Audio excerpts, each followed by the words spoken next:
Hello, my name is Mitch and I draw Blood Force. And we're doing some more Brigade. But wait a minute, did somebody say Blood Force?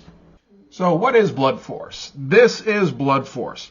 Blood Force is a celebration / send-up of 90s extreme comics. It's itself a comic book. It's drawn by me and also written by me. It's all me. I'm to blame for this. So you may be asking yourself, how do I go about reading Blood Force? And the answer is you open up the description to this video. In there you'll find a link to my Patreon. Subscribe there. That will give you access to all of the Blood Force pages. It'll also give you access to all the process stuff. I usually include stuff like just pencils lying out there. You'll get all the videos. You'll also get some pre-Blood Force stuff. All this just for $3 American. It's an absolute steal. And of course, the more subscribers we get, the closer we get to the goal of publishing Blood Force. But that's a ways off. First thing we got to do, baby steps, is we need subscribers first. So subscribe today, read some Blood Force comics, help get Blood Force out on those shelves. And this certainly sounded like I had a third thing to say, but I don't. Okay, so we've done the other ones, right? I keep putting these off because we've done, I did Wildcats up to number 4. We did Spawn up to number 4. Savage Dragon and Shadowhawk got their miniseries complete. The same with Cyberforce. We're down a Youngblood or 2, but we'll catch up on those shortly. I did some of those recently. It's kind of hard to keep putting off Brigade, and they are one of those first few comics, so you kind of have to do it. I mean, you can ignore it, but then, how do you ignore the Blood Brothers crossover later on? You can't do Bloodstrike without Brigade. It's a whole mess. So let's just open this fucking thing up. Well, first I guess we got to do the cover here. Okay, so first of all, cover date, October. Last one came out in August. They made you wait for Brigade. It's another bait and switch cover. We can't put Merritt Michaels on the cover. If we put Merritt Michaels on the cover, nobody will buy it. If we put Liefeld on the cover, then people will think it's another Liefeld book if they're not paying attention. And this is not one of his better covers.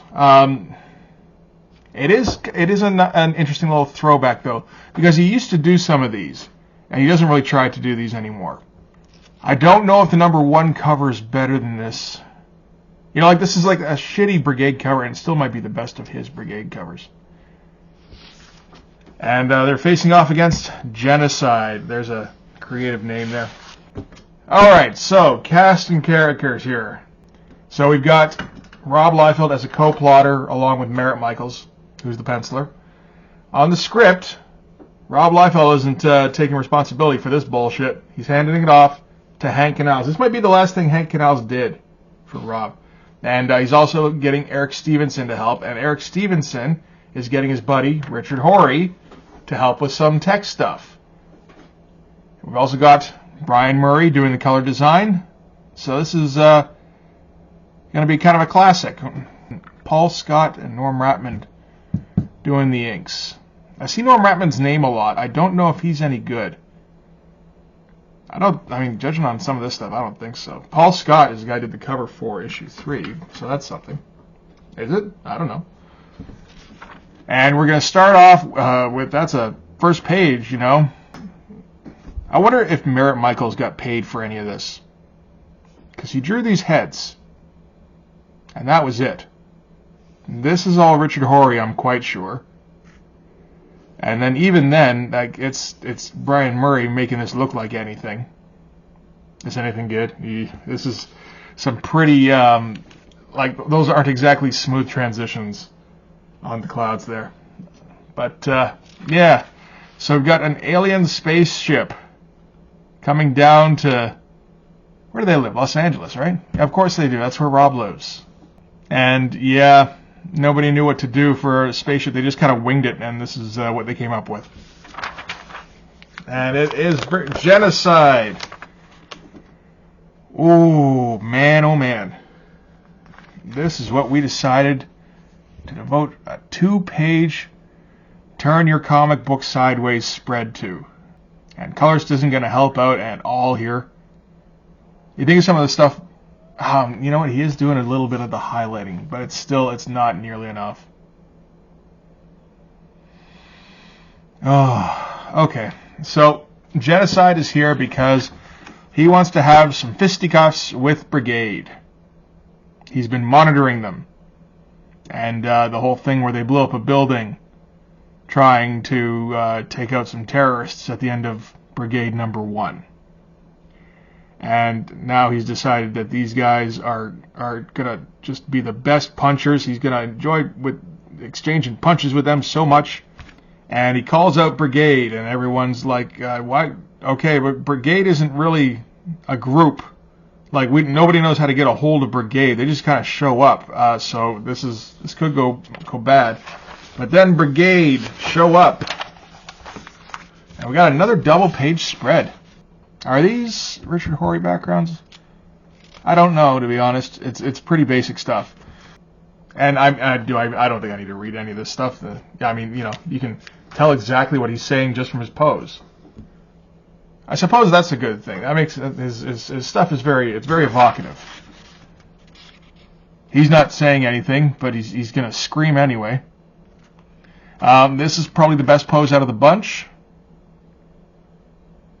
Didn't she need to be like doing streaky fire stuff? Man, that costume is awful. It just kind of looks like she's got like a pelt running up her, doesn't it? And like his head's all out of. I mean, I'm not gonna nitpick every single fucking aspect of this thing. We'll be here all day. What is this tiny skull? Like, does he go to a jewelry store and like? Because what would it have been originally? I guess you got to get that made, right? I guess you could get that as like a ring and then like kind of, I don't know, twist the band and then stick some hair up through it. Like, how does that even work? I want like a 6-page sequence showing how Battlestone puts the little skull in his hair. And does he braid his own hair? He's got 2 braids here. He's got no braids there. How about on the next page? How are we doing for braids? Braid count. I see no braids. Not much of Battlestone either, so we're gonna try to remember for like unless I just like completely succumb to despair. We're gonna try to remember to look for braids on the next page. Oh man. Nothing for backgrounds. Richard Horry didn't want to earn a paycheck that day. And not much of anything here. I guess this is one of those mountains that's in downtown LA. Not sure what that is. Again, this is not just like the Rob Liefeld era extreme writing. This is Hank Canal specifically, who got shit canned early because Rob said he wasn't good enough to write for Extreme. So I love these because they're trying to do it like he's turning their strengths against them. So he jumps at him. He goes, "Splendid." This fucking pose here, just splendid. The battle begins. And jumping at him apparently disappoints him, and he expected more from a warrior of his caliber than to jump at him. I guess he was supposed to distract him with his other guys, sure, and sneak up behind him. Yeah, that would have been another kind of tactic. Yeah, but then months of study have allowed him to anticipate his every move. So then you just like, what are you even talking about? That you just run in your mouth. And then stasis must be the next to fall. And without her ability to suspend motion, your teammates are at a supreme disadvantage. So they can't punch guys when they're not able to move. That's how Brigade works. And then Atlas picks him up. And he goes, "While your immense size is a considerable asset, it is an equally considerable liability when I shoot you in the face."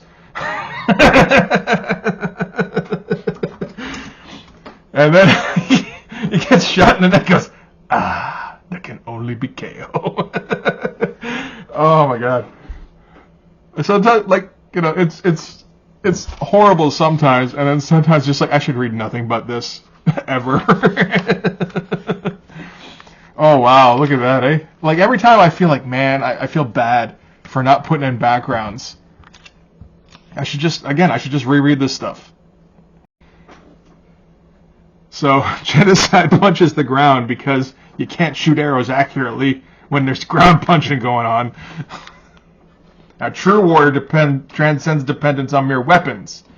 And then, wow, she gets her own, it's almost like her own lettering, but not quite. She doesn't get a logo or anything. Nobody else got that shit. Nope. And he's like ready to go with another, pretending like he studied their moves, and your flying ability gives you the advantage of a long-ranged attack, but I've only... And then he gets cut off immediately because they're starting to realize that this sounds so stupid. Man, Merritt Michaels turned that in and said, Brian Murray, can you finish this off for me? And Brian Murray said, okay. Oof. I hope he got paid like some penciler shit for that. And what is with some of these faces? Gotta make people look like fucking chihuahuas or something. And now we're cutting to Washington, D.C. For some reason. And they're asking about Youngblood. For some reason. See Youngblood number 4 to find out why. That's not in this one, is it? No. Okay. One of them is the flip book. I think it's Brigade number 4, not Youngblood number 4. And they're talking about how they need to shut down Brigade because they can't have another incident like a building blowing up. I guess it's kind of fair.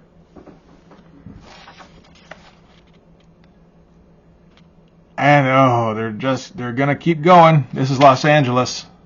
You can tell. You can totally tell. You think of the rates Rob was paying on some of these pages. I'm pretty sure he was paying Jeff Matsuda. Oh, what was it? It was more than $500 a page, I'm quite sure. It might have been more like 6, 7, or 8. I'm half thinking I should rewatch that interview to make sure, but I really don't want to hear Rob Liefeld talk anymore. But you got to figure he probably paid Merritt Michaels comparable, and like to be paid, and like going rate at that time probably would have been about $150, $200 a page in an art-driven era, and to be paying 3 or 4 times the going rate for this, and he probably did because him and Merritt are buds. I mean, you I don't suppose you can shit talk it because like he had the money. If he wants to give his friend money for nothing, he can do that. Although I suppose some people did buy Brigade. I bought Brigade. Oh God, what have I funded?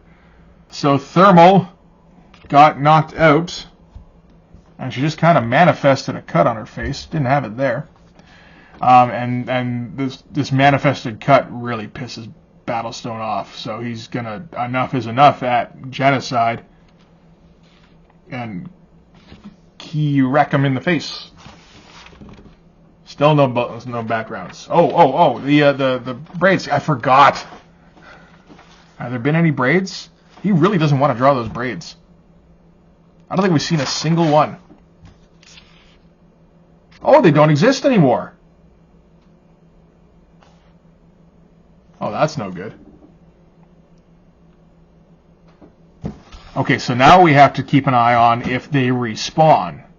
And so apparently he just flat out murdered genocide there with that single punch. And no, he didn't, because genocide's going to come back. What did Richard Horry do in this? He did that first page. And that feels like it was it. He definitely did this.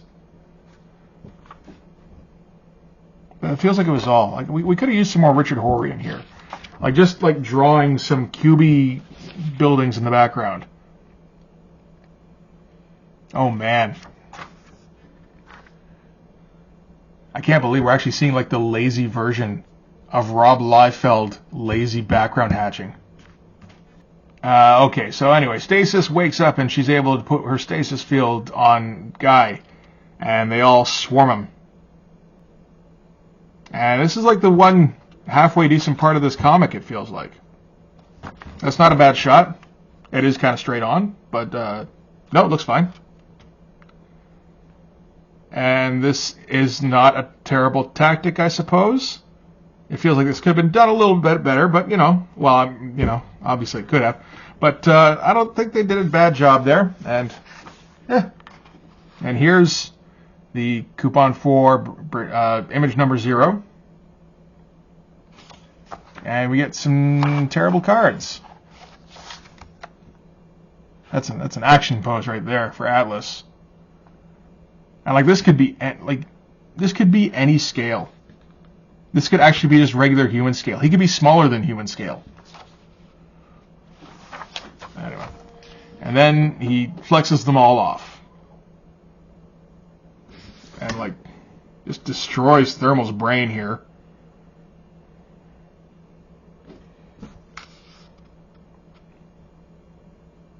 And he gets pissed off that he was kind of beat for a second.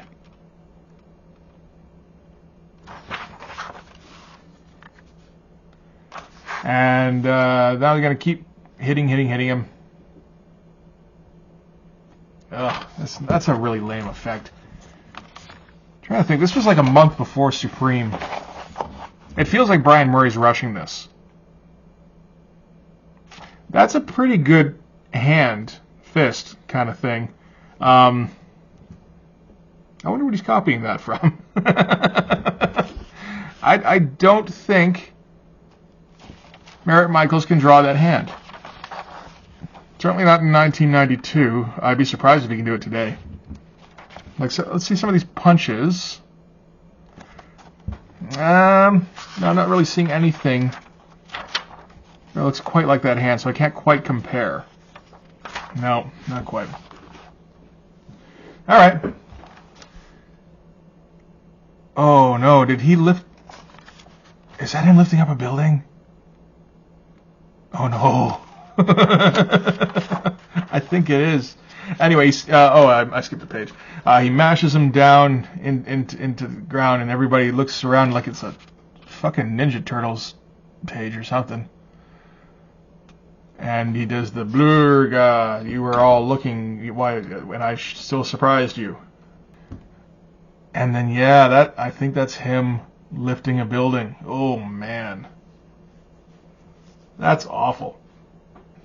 Yeah, and then so they all get teleported away, and not a great effect. And a brigade fight ends yet again with a building falling over. So I guess those guys in Washington kind of had a point, huh? Just never let brigade near buildings. I think the lesson.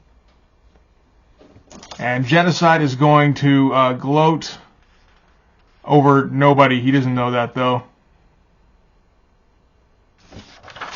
Before he gets teleported up by what turns out to be, I believe he's like some sort of royalty on his planet, and these are his subjects, and they've kind of found him and teleported him and Brigade into this arena, which is, again, full of screen doors. At least these ones look a bit more like something. And that's the end of Brigade number 2. So much happened in that one. And it was still so much more than Spawn.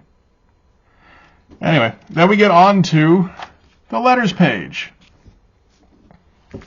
which is way too complimentary. Issue number 1 of Brigade was great. Wow, when Image hits, it really hits. Youngblood, Spawn, Savage Dragon, Shadowhawk, and now Brigade. Fast-moving, interesting, and mysterious characters. Whew. I have to congratulate you on Brigade number 1. It was great. My favorite character so far is Seahawk. I have to assume this is all 10-year-olds. Every single one. Brigade number 1 was awesome. X-Force was good, but this is great. So, he's saying that he likes Merritt Michaels better than Rob Liefeld, apparently. Well. Oh, this is sounding a bit more promising. Brigade number 1 has finally arrived, and it seems as though it was well worth the wait. Whew. Man. And he broke it down for us. I'm going to cover this up here. I don't want to, like, dox this guy. Story, very interesting. I like the idea of somebody who controls cold as well as somebody who can control heat on the same team. I gave it 3 Liefelds. Art. Beautiful. I only wish I could draw like that, but the best I can do are stick figures. I suppose if all you can draw is stick figures, you think this is good, yes. I give it 3.5 McFarlanes. I like to think he thinks that means that he is 3.5 times as skilled as McFarlane. Color absolutely spectacular. I especially like the sky on page 2. I give it the ultimate 4 Lees. And overall, a very well put together comic. 3.5 Larson. So again, 3.5 times as good as Savage Dragon. I assume that's what he means. And we've got even more. Wow, cool, amazing, and unreal were my first thoughts after reading Brigade number 1. I also thought unreal. So that's something. I've just finished reading Brigade number 1, and it is my favorite comic from Image so far. Oh boy. I've just finished devouring the first issue of Brigade, and I cannot wait for issue 2. Like, oh man. And it was not a low bar for writing, sure, in 1992, but not for artwork. You know, I mean, we were expecting a lot of style with no substance, but we were expecting the style, at least. Like this shot here from Dan Fraga is better than anything in this book. Dan Fraga is still not great. Certainly not at this point. I think he gets a little better. But, yeah, and we get some Infinity. This is part 1 of 4. And we're going to get some, yeah, so this is the bit where dude with the weird head teleports into the place with the clone pods and busts out Infinity with the disco ball. And there's a bit more effort going on with the colors here. This is colored by Brian Murray. But there's a bit more effort going on here than there was in the actual book itself. So I don't know if this was done beforehand. I would have to assume it probably was. And so he pushes the disco ball into the clone pod, makes the meep, and her boobs explode. With a very Chris Iliopoulos-looking lettering, but it ain't him. So he's just stealing from him. And then, so she and her boobs wake up, and they get jumped by dudes grimacing. And that was to be continued in Shadowhawk number 2. So we know from there, she beats the guys grimacing and escapes. I think that might be the part we're missing. Yeah, and then eventually she leads to cutting some dude's hand off.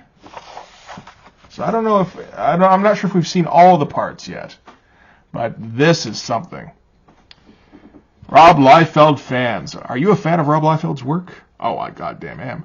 Do you want to get up-to-the-minute news on what he's doing and where he'll be appearing? I like how up-to-the-minute news in 1992 was a newsletter.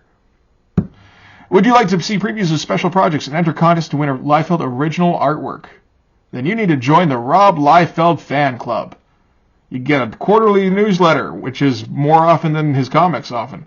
Up-to-the-minute news on Liefeld-related projects, original artwork, convention appearances, an open forum for Liefeld fans, an exclusive button and mini poster, plus special offers made only to members.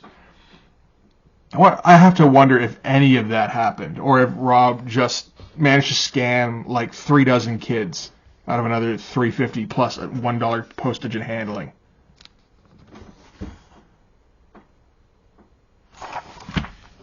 I don't know. I've never heard anything about a Rob Liefeld fan club. Oh, we got Pitt coming soon. That'll look good for like half an issue. Okay, so that's number 2 done. Only 2 more to go. 2 more to go. So we're just gonna get the hell out of here. Thanks very much for watching. If you like this video, please hit like, hit subscribe, hit the notifications. You especially want to hit the notifications because you got to know when Brigade number 3 is dropping. The minute The minute it drops, you got to watch more Brigade number 3. And if you're worried about missing out on Brigade number 3, and I know you are, you go over to my Twitter and you follow me at Team Blood Force, and that'll give you more notifications. We need constant updates on exactly when the Brigade number 3 is happening. And if you just can't wait the 2 days for Brigade number 3, I don't blame you. You can go over to my Patreon. It is up there right now. And you subscribe, and you can watch Brigade number 3 and possibly 4. I haven't recorded it yet, but it's very likely up as we're watching this. So either go subscribe now or wait the 2 days. Either way, there will inevitably be more Brigade. We can't stop it. We can only hope to contain it. See you guys in the next video. Bye-bye.